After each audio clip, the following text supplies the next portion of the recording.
We open with the Austrian breakout turn. Mael's artillery opens on the French line, driving back the forward detachments. More Austrian artillery opens up on the French line, again driving back another detachment. The French were camped out in dispersed groups, which is helping them. And Mael's columns break out. That was the Austrian morning breakout. This is turn one. Napoleon is awoken by the artillery fire. He sends a rider off to decide to recall him, and one north to recall the cavalry that he sent that way. He also sent messages to Launay and Victor, telling them to fall back. Fall back, let the Austrians become stretched out, and we'll hit them hard.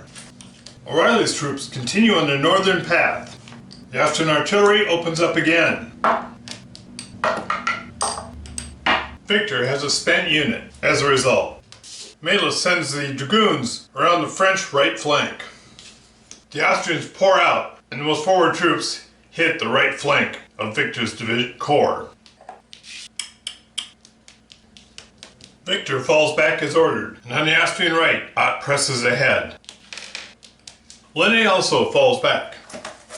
Murat swings wide, attempting to get around the Austrian right flank. O'Reilly continues advancing to the north. Napoleon advances in the center.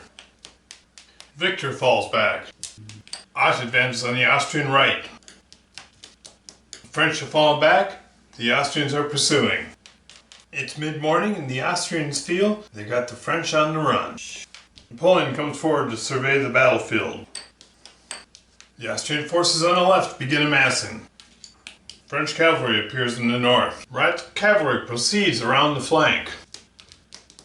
It's near noon, and the French continue their land war in Asia policy of just backing up and letting the plains east of Alexandria just swallow up the Austrian army. Murat and Kellerman explode out of the orchard with a flank charge on the Austrian right. The Austrian cannon are lost, and the troops pull back. The French reversal has slowed. Looks like they're ready to make a stand. Ott reins in the Austrian right.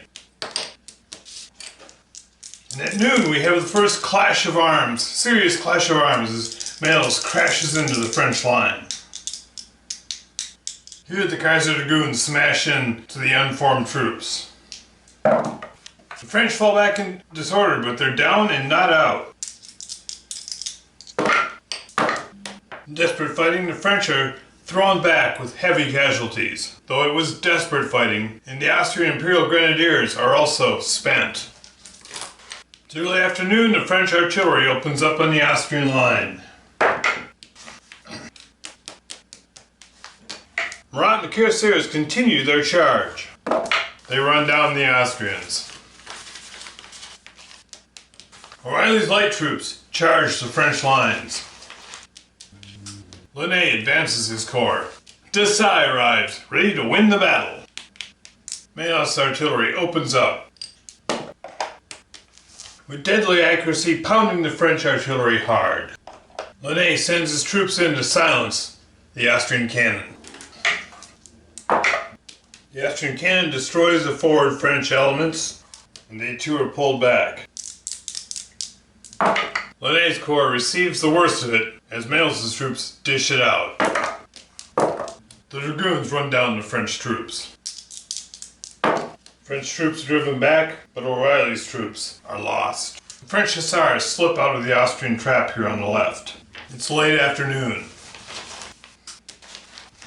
Victor unpacks bags. Early evening, Murat's cavalry breaks through, overruns the Austrian lines on the right, captures the bags, and that was really close. Had the Austrians' chit been drawn first, they could have covered, they were going to pull back and cover that and protect their bags. The French have just about collapsed here on their left, on their right, and the Austrians were about to overwhelm them. Had the French not won there by breaking the Austrian line, they would have lost here because the Austrians would have broke out by getting to this point. Good game.